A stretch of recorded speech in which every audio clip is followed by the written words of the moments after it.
Good afternoon, ladies and gentlemen. It's your boy Jack Slack here. It's the 21st of November, and I'm just enjoying a cup of tea and a mince pie. Never too early. Ooh, mince. What a weekend of fights.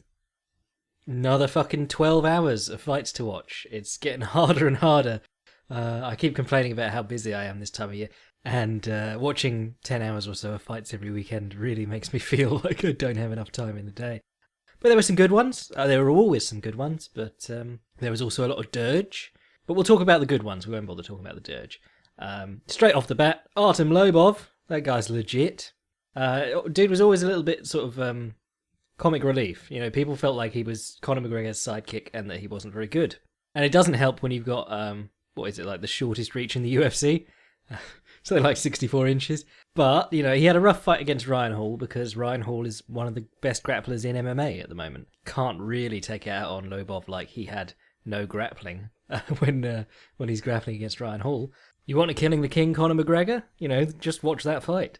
Obviously, I'm being a little bit over the top with that statement, but the interesting thing about these guys who are training partners to great fighters, the one I always think of is Baby Fedor, Kirill, that was his name, Kirill. Yeah, that guy was just Fedor's whipping boy, and they've been friends since childhood, and he was Fedor's favourite training partner, but he was not very good. He won a lot of combat sambo titles and things like that, but as an MMA fighter, he was, so-so.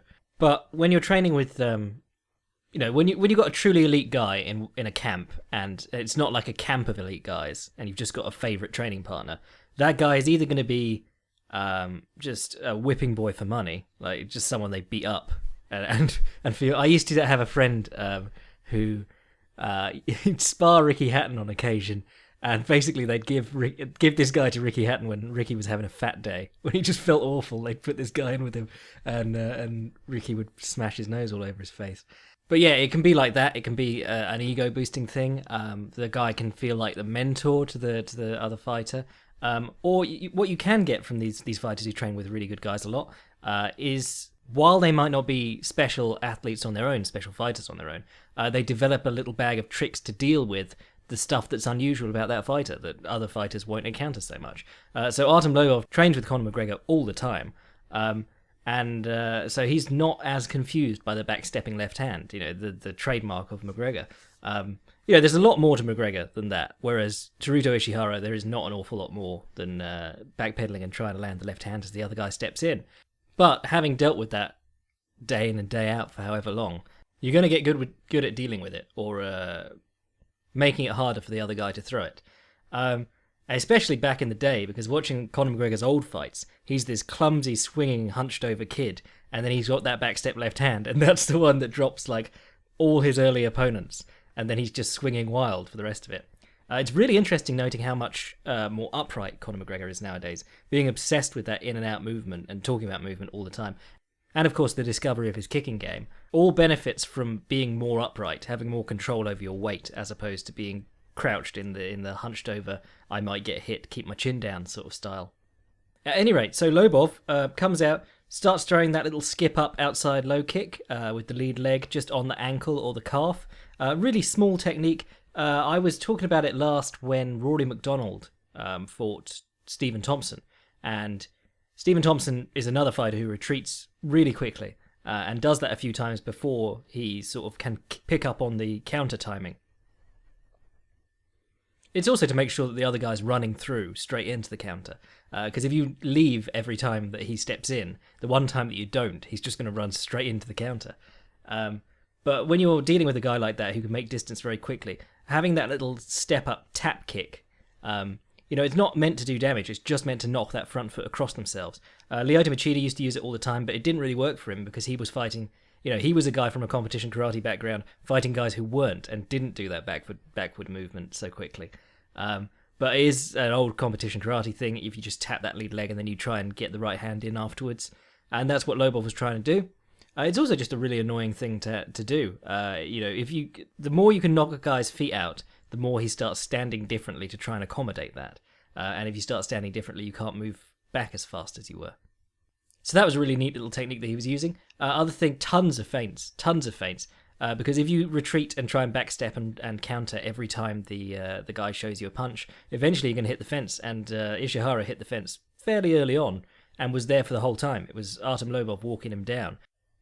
And if you've got I keep saying 64-inch reach, I don't think it's actually that short, but if you've got a sub 70-inch reach in that division and you want the guy to stand still, and you want the guy in hitting range, having him up against the fence is a fantastic start. So tons of feints, the tappy little outside low kick, knocking his ankle across, and then there were a couple of shifts which were really nice too. And I'm not talking about shifts with punches, I'm talking about shifting into a southpaw stance, stepping in with the guard up still.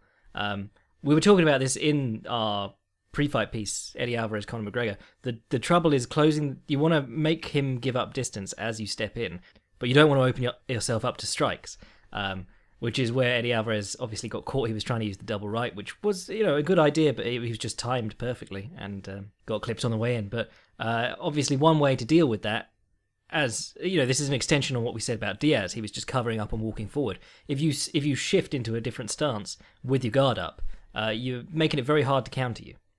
And you're also right on top of them, and you're in a new stance, which makes things a little bit more interesting and difficult for them to keep up with. So he did a couple of those. He'd just shift in and then throw the left hand. And actually, Andre Ward was doing the same thing against Sergey Kovalev? I can't say his name. This week. Sergey was absolutely... well, we'll talk about that fight in a minute because it was great. But Artem Lobov looked like a beast. Got caught on one leg with a punch and rolled to his back. Looked a little bit out of it. But up to that point, he'd been doing great.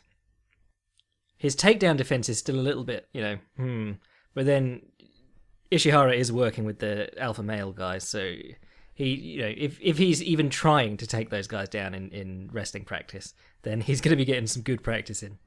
And finally, a shout out to the Chopper, favourite of Daniel Mendoza and Jack Slack, the Norfolk Butcher.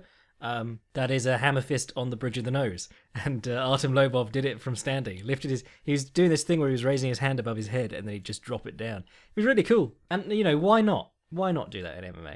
I think I wrote this week that if we can bring back the side kick after 30 years or 20 years or whatever it is, that we had it in the slot bucket, we can dust off the Chopper, I reckon, even though it's been like 150 years since it was legal.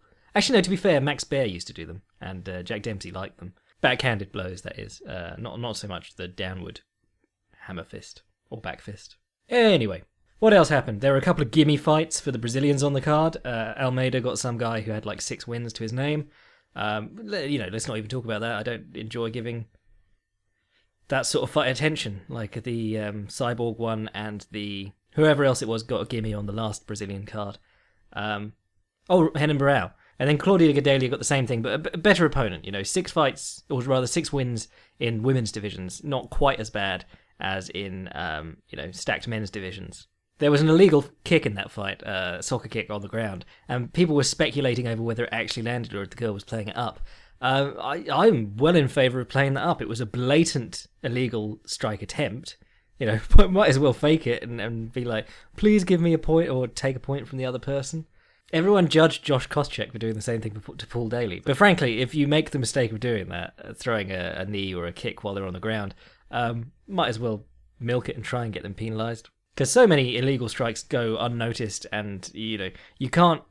Even that guy the other night got headbutted and tried to draw the ref's attention to it and just got dumped on his back and beaten up, and that was the end of the fight. There's not really time to tell the ref that you've been hurt by an illegal strike because the other guy's piling in on you, and it might not be illegal. Whereas this one, it was fairly blatantly illegal. So tons of so-so fights and not great fights. What else stood out to me though? Obviously Bader. I'm not going to give too much attention to Musashi versus Hall because it was a kind of pointless fight to begin with. Hall's on a 2-fight losing streak. Musashi's been picking up wins since their last fight. So it didn't really make much sense apart from the revenge angle, which nobody believed because Musashi is the chillest guy. He doesn't seem like he cares that he was knocked out at one point. He just came out and did exactly what he'd do if they put any other opponent in front of him. It wasn't like he was, I'm going to tear the guy's head off. And then the stoppage was kind of crap anyway. So it was another one of those seatbelt grip across the backs. Seeing more and more of those at the moment, but none quite as good as Khabib's the other night. That was incredible. Just smashing him down, hitting him with his free hand, breaking the grips with his forehead. So Bader impressed me though. And what we saw in the Bader fight again was, well, I mean, Little Nog, both Nogs actually, pioneers of the deep half guard in MMA. Big Nog used it to sweep Fabricio Verdum, which is a fairly impressive accomplishment. That was their first fight I'm talking about. I think he tried it in the second fight, but didn't really get, second fight he was absolutely knackered by that time. Because both Nogs have now fought on way too long. But yeah, Little Nog was trying for the deep half, and he actually got the leg extended, made a lever out of the leg, and was in true deep half. It wasn't, well, there was an instance earlier where he dug for the underhook under the leg and couldn't get Bader on top of him, and at that point the guy's just sitting on your arm, which means you're going to get your face elbowed in. Same thing happened to Pequeno, what's his name? Alexander Franca Nogueira, a very famous early featherweight, fought. Well, he was sort of given like a tune-up against an unknown Jose Aldo in his first. Sorry, Jose Aldo. Someone corrected me on that last week. Actually, no, I don't want to encourage that. Don't correct me. No, he was fighting an unknown Jose Aldo on Aldo's debut at the WEC, and it seemed like he was going to get a tune-up.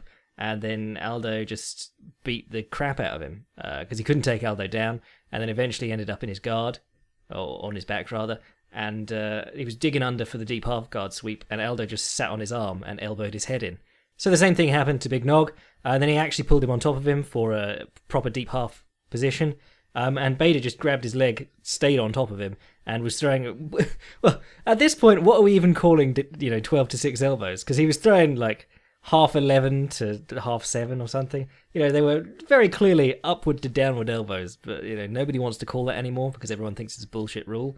So we just sort of overlook it. And where it really stood out that Nogueira was just beaten up and old was when he actually got to a sweeping position and unbalanced Bader a little bit, and he got to a point where in his younger days he would have scrambled up to his feet and started to box again, or tried at least. And he just couldn't. He turned his hips over with half the speed you'd expect from him and ended up stuck in a front headlock. And then Bader was on his back. And watching it, you were just like, firstly, he's taken a beating, but secondly, this guy just does not move like he used to.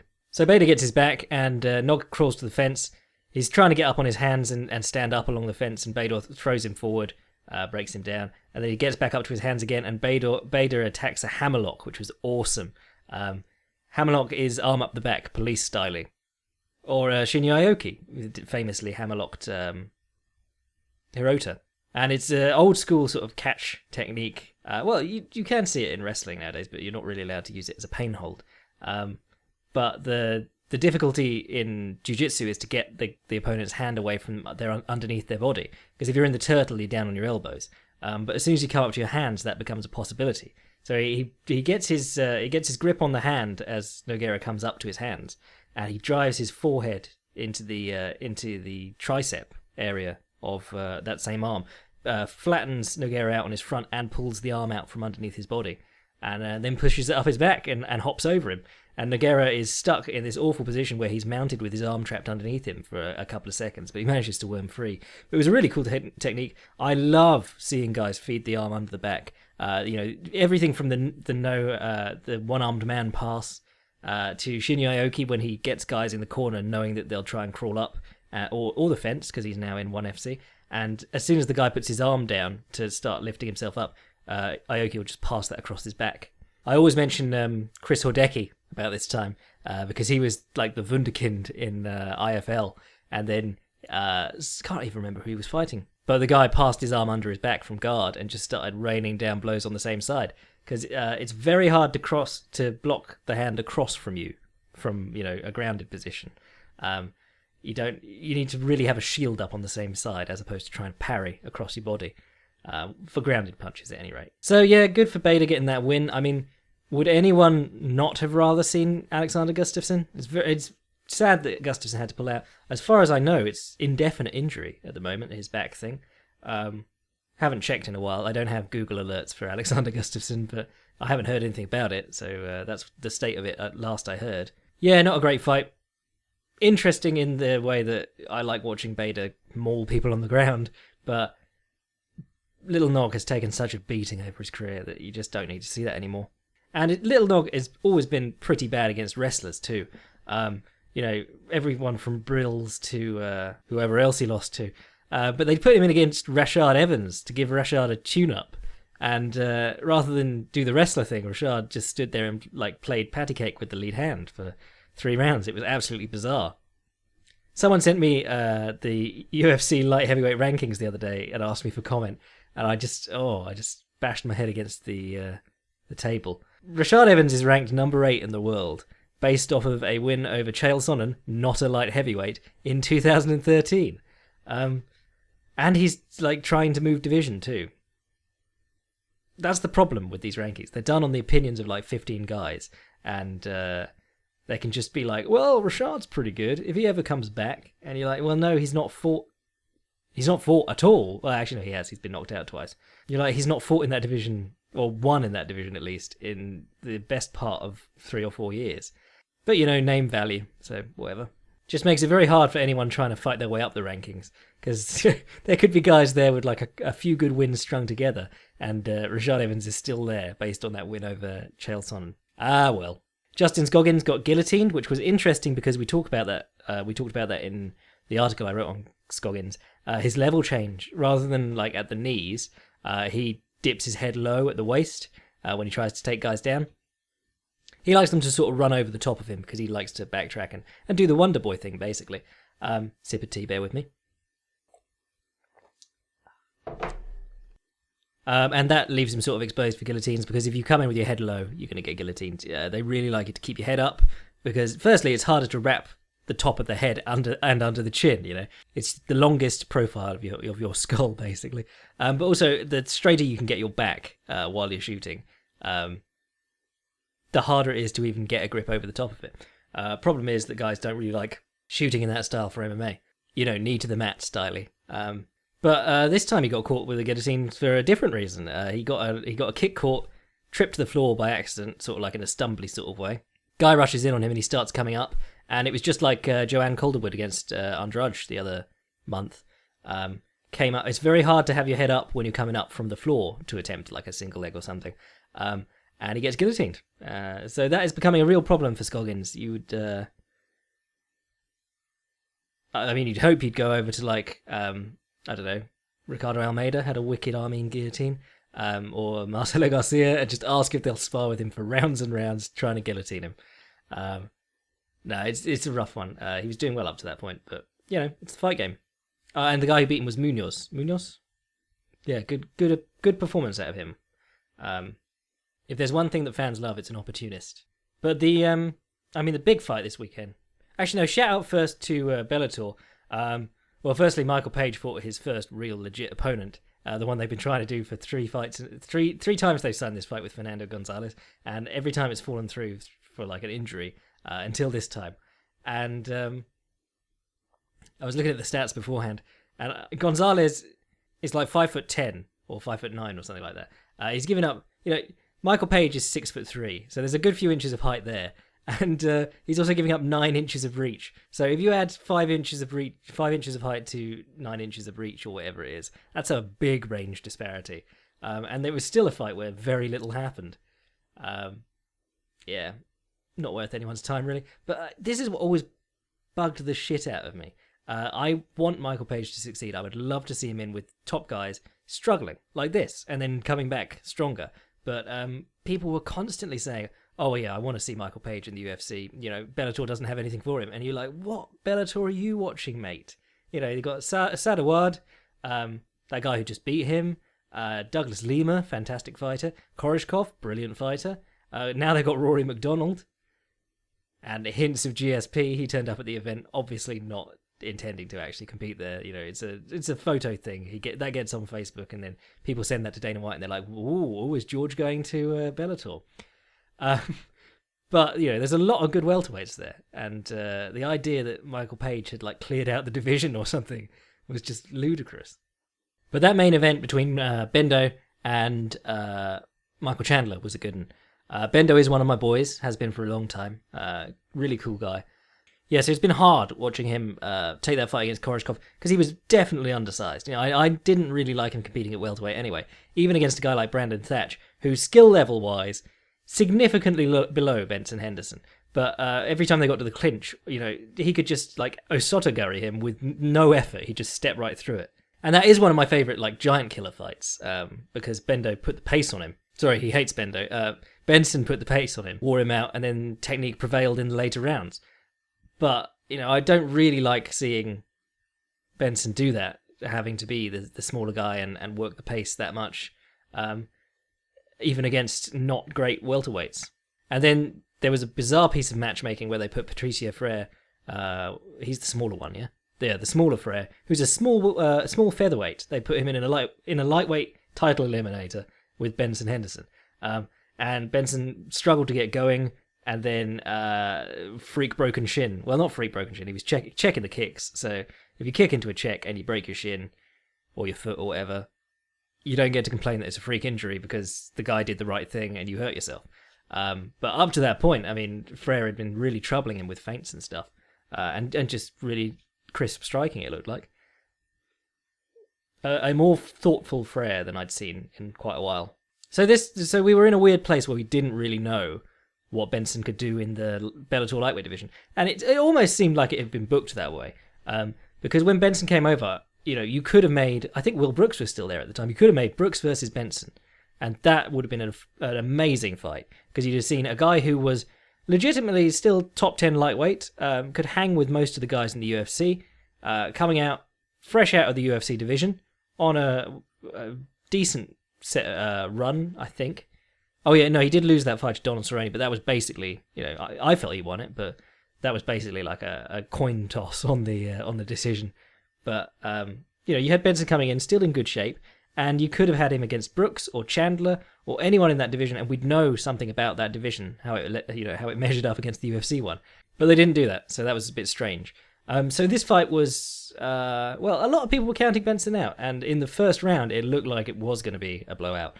Chandler chinned him a good few times with that right hand, and Chandler hits extremely hard. As you can ask Eddie Alvarez about that, you can ask Patricio Freire about that.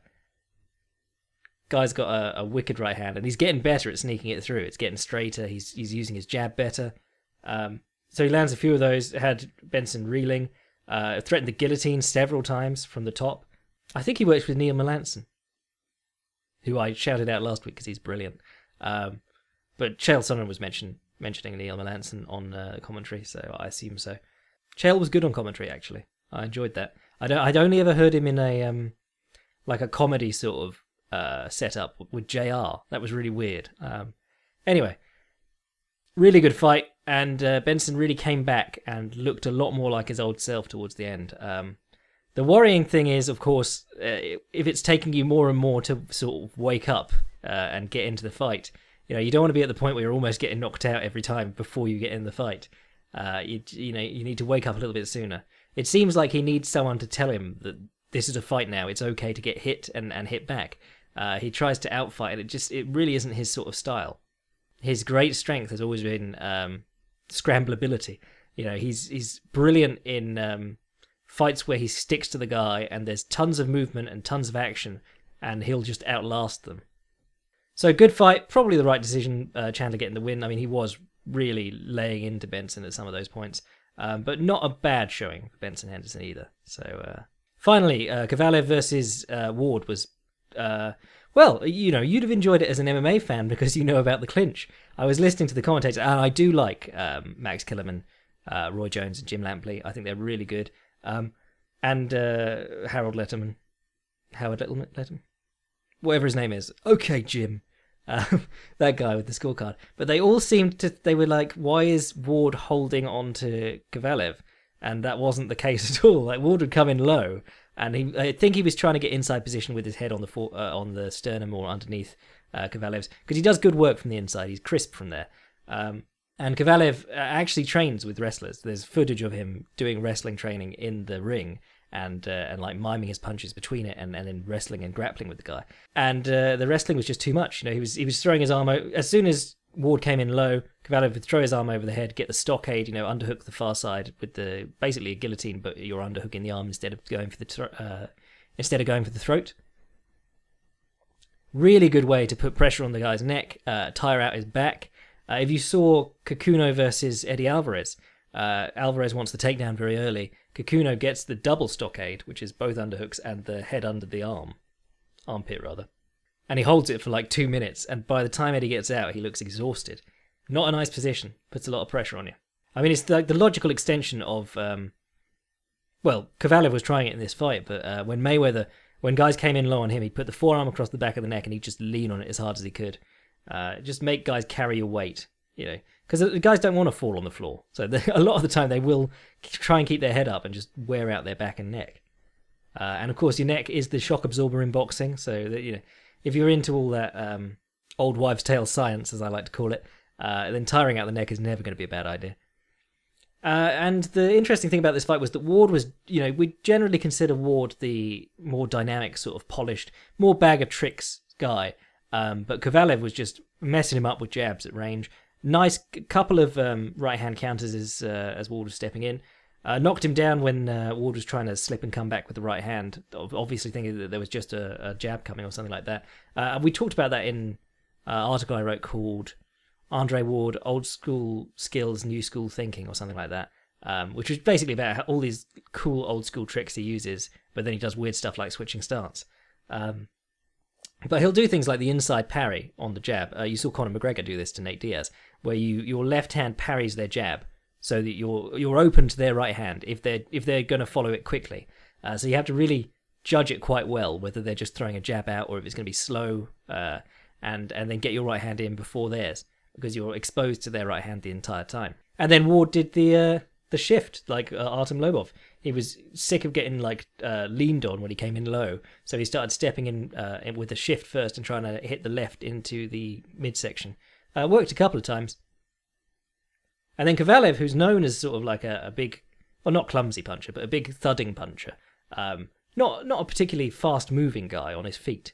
Nice long stance, nice long punches. Not really a lateral movie guy, but he did basically like a Willie Pep step. He retracted his left foot into his stance, stepped off to his left like he was about to start circling the ring, and then immediately jumped back in with the jab.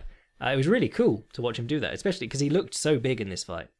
Decision was controversial. I mean, I would rather have seen it go to Kovalev. I felt like he did the more important work throughout. But it was also a close fight. It wasn't like a blowout. But it's boxing. It's a hard game to get the right decisions. And a lot of the time, it doesn't seem to matter what happens in the ring. So, it's a rough one. But I don't think... I mean, anyone who's watching this was a hardcore fan. These guys are not guys with, like, Floyd Mayweather, Manny Pacquiao former appeal, because both those guys just jumped off a cliff with appeal after their match. Floyd's last fight did 400,000. Manny's most recent fight did 300,000 pay-per-view buys. So they're doing upper Jose Aldo numbers. That's not very good for pay-per-view.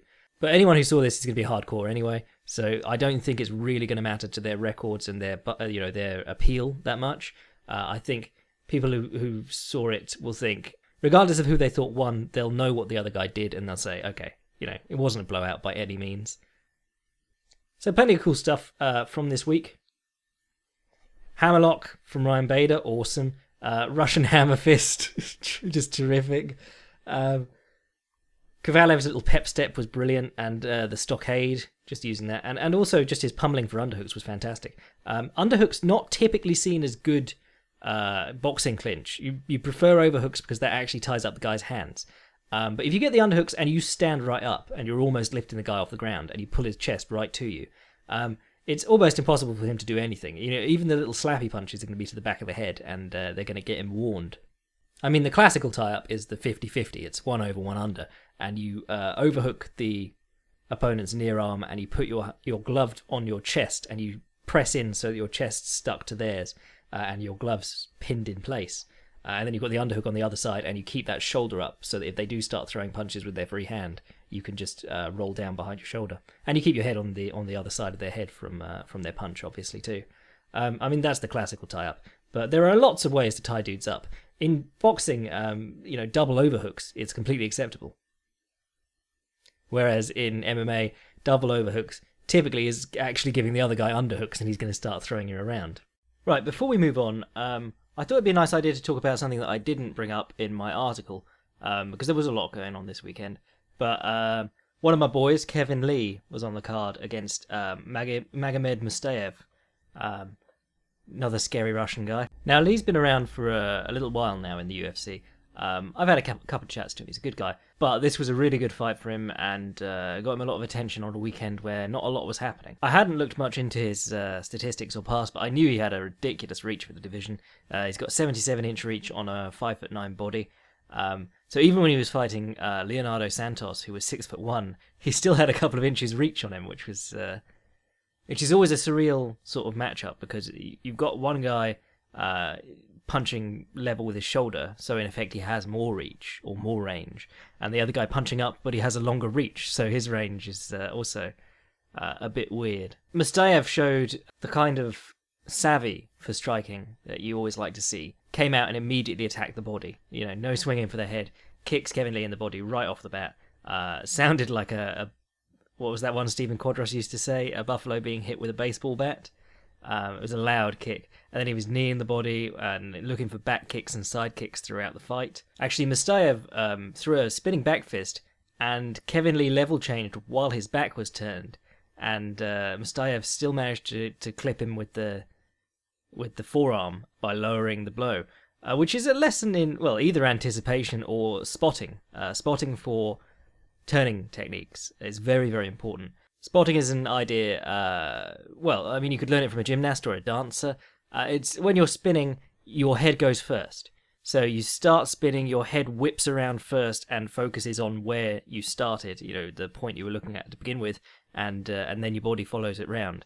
Your head is moving faster than your body, and you're trying to keep it on the point that you're watching for as long as possible during the turn. Hard to describe, but not a complex concept.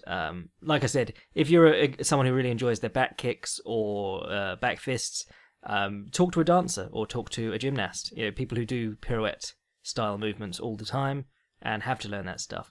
I mean, there's also value in being able to kick without looking. That's why I personally like the ring cutting back kick.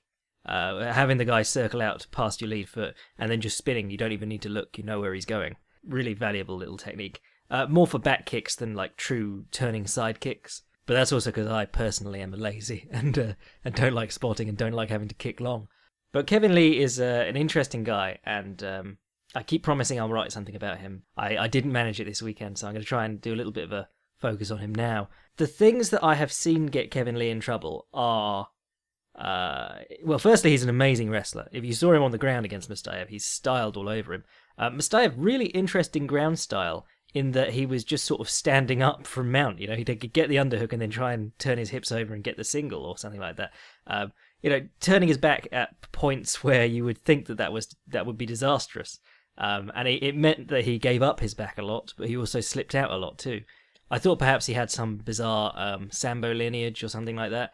But I looked him up, and apparently he was just a freestyle wrestler.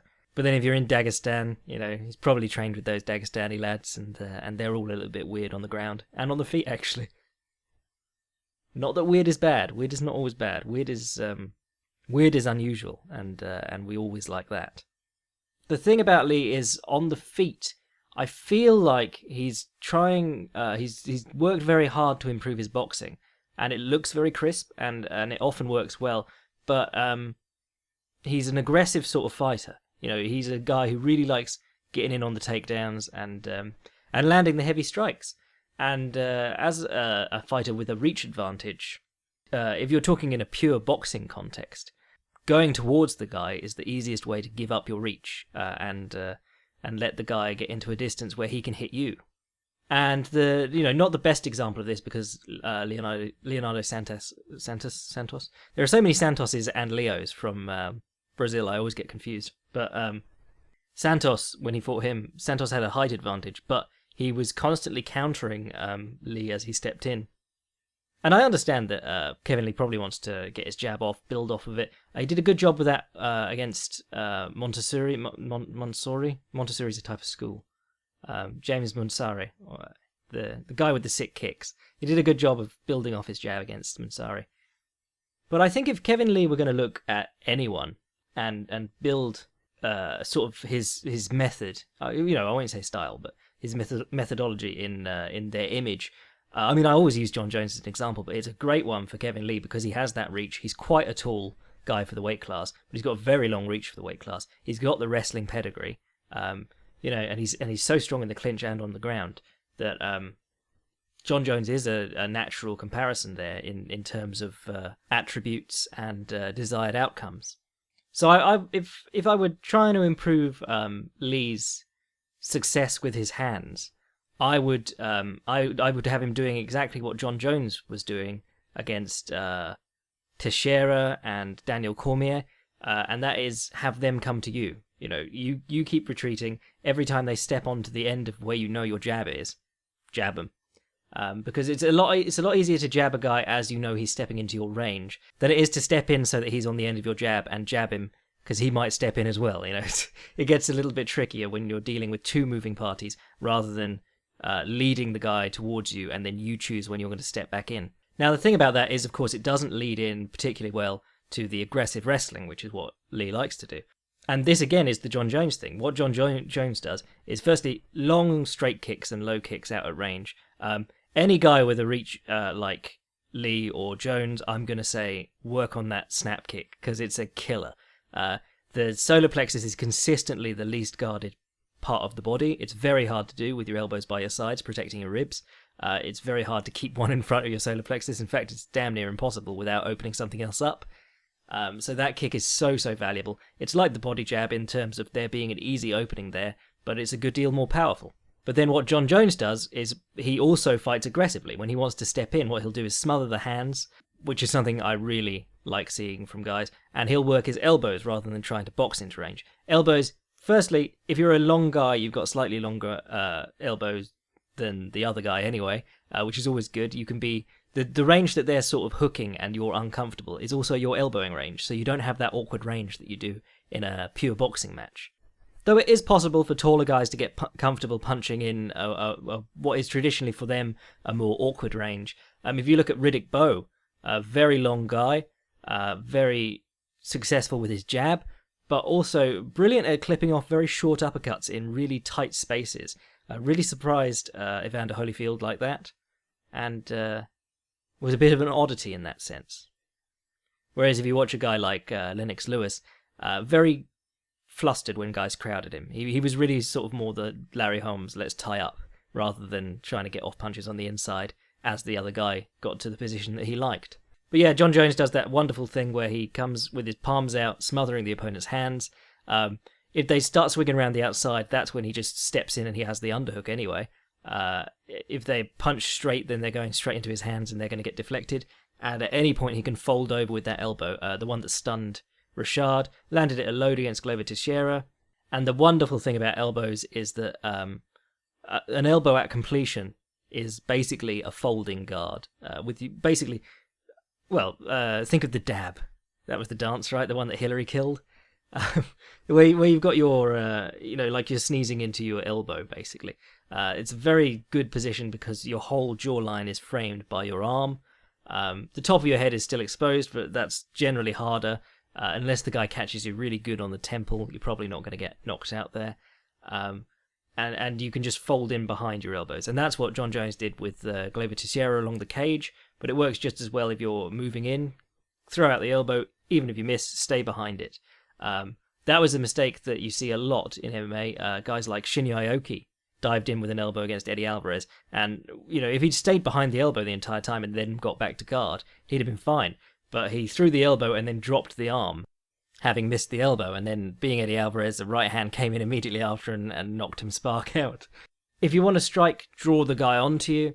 If you want to wrestle, use things like elbows to step in. You watched it in this fight too, but also in the Santos one. He'll get in front of the guy and then he'll try and flick out a right hand or a jab, and there's a very conscious holding back. He wants to try and keep that range, and it's tricky to do. But with the state of his ground game at the moment, he's going to be a force in the division, for a while yet. And looking at his age, I don't know what it is. I'm really bad at gauging fighters' ages. I think we all do this. We all get in the habit, especially of lower weight classes. People go, "Oh, this Demetrius Johnson kid, he's amazing," and then you realise he's 30 something. Or Michael Page, we all refer to him as a hot prospect, but he's 28, Whereas, I was thinking, for some reason I felt like Kevin Lee had been around a while, but he's only 24. He's a baby in terms of athletic potential. So that's always exciting. Whereas Magomed Mustaev, 28, and the last time he fought was in 2015. So I'm assuming he was out with some injuries or something like that. But you don't want to be that inactive at that age. You've only got so long to make a run of it.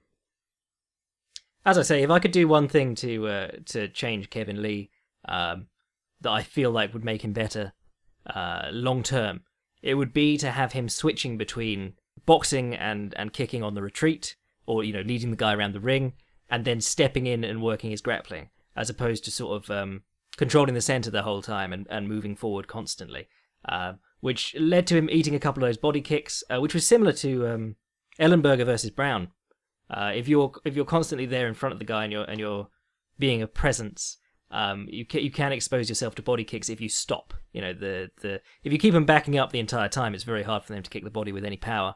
But if you pause on the fence, they can throw up that kick and catch you in the ribs, which is nasty. But I think with Lee's reach in that division, if he did backpedal more, lead guys onto his strikes, and then only step in to wrestle when he'd got the guy convinced that they were going to be chasing him, I think it'd be, very hard to land a clean blow on that guy then. But terrific fight. Magomedov Mustaev didn't do a bad job at all. I'm very interested in seeing more of him. I'm going to go back and watch his Fight Pass stuff now, actually, because he was such an oddity, both in terms of weird striking that wasn't technically great, but had the signs of a guy who had an instinct for this, attacking the body all the time, weird spinning stuff as his man stepped in. Not a guy with a very strong pedigree in kickboxing or anything like that, but a guy who knows what he should be attacking. So fun fight. That was really good. And then this weekend we've got, I described the Australia card as bombed out and depleted, as Silky Johnston described Buck Nasty's suit. The real only standout fight on that card is the main event, which is Whittaker versus Brunson. Whittaker is a terrific talent. He's very famous for his left hook because he knocked out a couple of guys with it, but as an all-round striker, he's very talented. I think he got a split decision over Uriah Hall. Let me just check that. Oh, no, it was unanimous. I was going to say, because I had trouble scoring any of that for Hall. That was him just building those combinations, kicking Hall in the leg as he pivoted, which was something that Frankie Edgar had success with against Jose Aldo twice, and then abandoned. Pivoting around the lead leg exposes the back of that lead leg, and you can buckle it quite easily, and you're hitting the hamstring too, which is always great. A couple of nice Superman punches he was also landing in that fight, and it was one of those fights where Hall looked really... he made some strange decisions, like he'd swing for an elbow, and then he'd turn his back, and he did that several times, and Whittaker, being a smart fighter, just clung to the back. He grabbed a hold of the back body lock, said, "We're staying here for a while," and even if he couldn't advance position significantly, having a guy on your back for 2 minutes of the round doesn't look good for you on the judges' scorecards. And of course, it's time that you're not setting up scary spinning kicks. Brunson, really interesting chap. One of those guys that you've seen because you've watched all these events and he was obviously on them. But it's only when you go back and watch all those fights with him in mind that you realise how much of him you've actually seen. Throws these left hands with his chin right up in the air. But he did a job on Sam Alvey, pushed him to the fence, and basically let Sam Alvey get the double collar tie. And the thing about the double collar tie is that you've got to break your hips offline to really try and get distance and space to knee, basically, between the two of you. You aren't going to hit anyone with anything decent when their head is, in your sternum or under your chin. It's very hard to hit a guy with a powerful blow there. You've got to get offline. You've got to make some space. Brunson didn't let him have any space. Threw a couple of uppercuts through the middle, which really hurt Alvey, and just kept the pressure on and swarmed on him. Kind of an ugly stoppage, but it was, Alvey was rocked fairly badly. And then there was the fight with Rohan Carneiro. Again, another ugly stoppage, but Carneiro missed with the right hand and fell to his back, and Brunson took full advantage of it. He just wailed on him until there was a stoppage, even though he's mainly hitting forearms. The Ed Herman one was actually a fun one because he came out and threw these like lazy left-legged kicks, 3 or 4 of them, and I was thinking probably something being set up here. Otherwise, he's just acting very strangely. But they were very slow. Made sure the guy could see him, and then immediately jumped into a Superman left hook and wobbled Herman and finished him off. So he's got four stoppages in a row. Only fight he's lost in the UFC was in that rough debut against Yoel Romero, because Yoel Romero is a monster, basically. Yeah, I mean, oh no, sorry, that wasn't even his debut, was it? No, he fought Chris Lieben, and that was that really boring one, where at the end of three rounds of boring, he screamed and fell backwards onto the floor. He was like, "Ah," and everyone else was like, well, nobody's really impressed by that. But he's gone from strength to strength. This is the fight that I will definitely be watching, and then I'll just go back and watch whatever else everyone else said was interesting. It's not a very good card. I'm going to hold off on doing questions this week because if you've been following me, you know that I'm absolutely swamped at the moment, and I'm also working on the next history episode for my Patreon boys. Got a few ideas in play for that one. I'd love to hear your thoughts on it. Jack Johnson was one I'd really want to do at some point. First black heavyweight champion of the world, the colour barrier, that whole thing. I'd also quite like to go back to the beginning of, just Anderson Silva's career would be a really interesting one to do, because he is sort of a watershed character in the UFC in terms of fighting style.